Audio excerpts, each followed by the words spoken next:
Political parties, trade unions, chambers of commerce and civil society organizations have voiced their protest over the revised electricity tariffs. Now, meanwhile, a number of trade unions gathered in Colombo today to discuss their future course of action on the revised electricity tariffs. Now, over the past several days, we comprehensively covered various aspects of the new electricity tariffs. Tonight, we are going to delve deeper into this topic. But before we do, let's quickly cross over to News First Zulfiq Farzan, who is in Maharagama and who was covering a protest organized against the new electricity tariffs by the Janata Vimukti Peramuna today. What you see behind me is a protest organized against the increased electricity tariffs which came into effect very recently. Now, according to the organizers, what they say is that in the future the people will have to live in darkness, and that is what they are signifying with the lighting of those torches which you can see in the protest right behind me.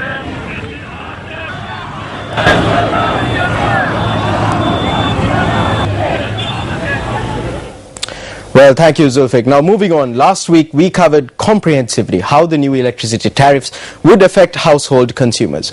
Tonight we are going to look at how the revised tariffs affect the industrial sector. Now, it must be said that the electricity tariffs for the industrial sector are quite complex. The electricity bill for the industrial sector is calculated based on a number of factors such as the nature of the industry, the demand for electricity and the intention of electricity consumption. Accordingly, the electricity bill is calculated under three categories. This is how the bill is calculated for the first category, that's industrial sector I, category 1. Unit price, fixed charge, fuel adjustment charge. These are the old tariffs and the revised tariffs. Now, of course, these figures are available on our website. You can find the comprehensive details of how this is calculated for industrial sector category 1. You can find all the details that we have on the website. Now, electricity charges increased for the bill for the second category in the industrial sector is calculated very differently to what you are seeing up here on this monitor. This is how it is. As you can see, it's a far more complex calculation for category 2. What is notable here is that unit prices fall into three categories, namely daytime, peak and off peak. Also, in addition to the fixed charges and the fuel adjustment charge, an additional demand charge is also included in calculating bills for this category. This is how the bill would be calculated for industrial sector category 3. As you can see, you have the unit price, fixed charge, fuel adjustment charge, demand charge. Again, the unit price is split into three categories: daytime, peak and off peak. We have the old tariffs and the new tariffs. Moving on, now business chambers, including the Ceylon Chamber of Commerce, say that on average the industrial sector will see electricity charges increasing by between 20 to 30%. They believe that businesses will not be able to bear such a sudden increase and that this would lead to a breakdown in the profitability of businesses. The Ceylon Chamber of Commerce notes that this also brings forth serious problems for the export sector. The chamber points out that while exports decreased by 7.4% last year, exports decreased by 18% by January this year. Now, we visited a number of industrialists to obtain their views on how the new electricity tariffs will affect them.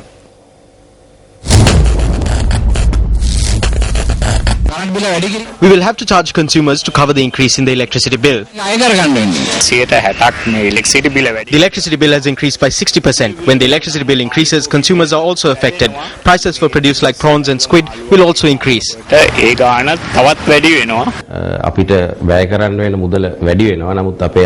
Our costs will increase, but our revenue will remain unchanged. We will have to pay the increased electricity bill using the same profit. This could lead to financial difficulties in the institution and affect employee welfare as well. We will have to cover the cost of the electricity bill by charging consumers. A customer bought a bulb from me, and when I said it would affect the electricity bill by a certain amount, he left it and went away.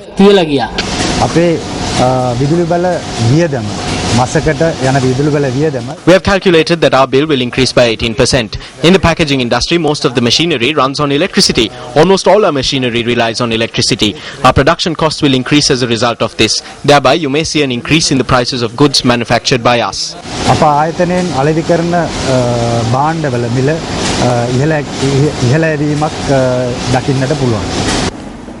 The government has increased the cost of electricity by increasing the peak hour tariff by 79%. The overall effect on the industry is that the energy cost goes up by 23%. This is a very high cost which the industry cannot pass on to the consumers and has to absorb it by itself. As it is, the construction industry is doing poorly at this moment, and we cannot pass these costs to the customer. I think the government has to decide on a new strategy on how they want to balance their budgets at this period of time. We will have to charge the consumers in order to pay the electricity bill. We will have to either increase the prices or reduce the net weight of the products, keeping the standard the same in order to cover the electricity bill.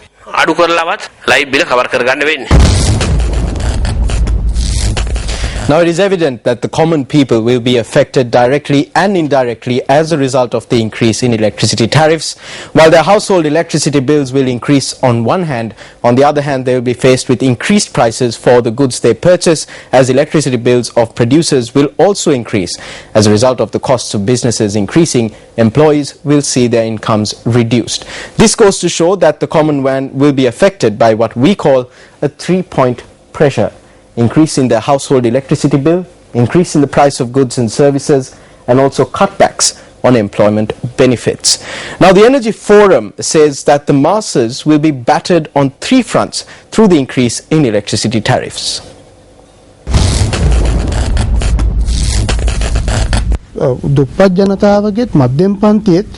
When you take the poor and the middle class, paying the electricity bill is among their 5 priority monthly expenses. The small-scale entrepreneur has to cover his costs somehow. This will definitely result in a price increase. So again, indirectly, the consumer is affected. Whether you look at it as gross or net, it is the economies of these people that feel the brunt of the effect of electricity tariff hikes.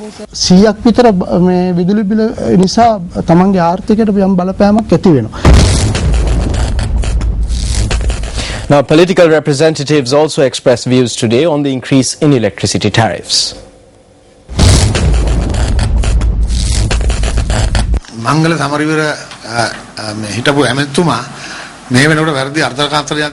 Former Minister Mangala Samaravira is attempting to spread a false idea. He says that even if cabinet ministers spend over 200,000 rupees, they only pay 2,000 rupees a month for the electricity bill. We do not do this. We completely pay our dues. We know that back in the day he wasted government funds when constructing his office. He would have done the same thing for electricity as well. We did not increase prices willingly. We had to do it. If the situation becomes better in the future, the government will reduce the tariffs.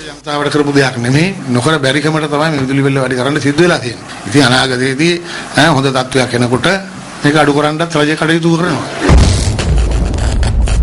we also conducted an SMS poll asking you, our viewers, whether electricity tariffs should be reduced immediately. Here are the results of this poll. Well, as you can see on this pie chart, 95.45% of our viewers have voted yes, electricity tariffs should be reduced immediately, while 4.55% have voted no.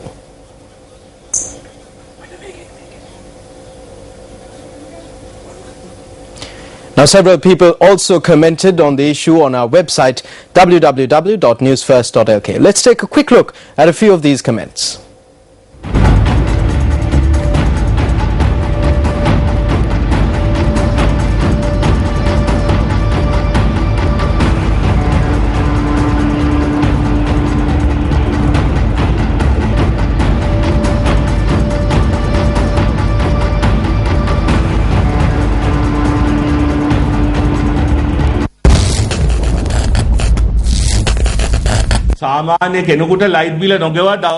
This government will not leave an ordinary person alone for even one day if they fail to pay the electricity bill. However, on the other hand, no matter how much electricity they consume, government ministers only pay 2,000 rupees. I know this. The same was true for us back in the day.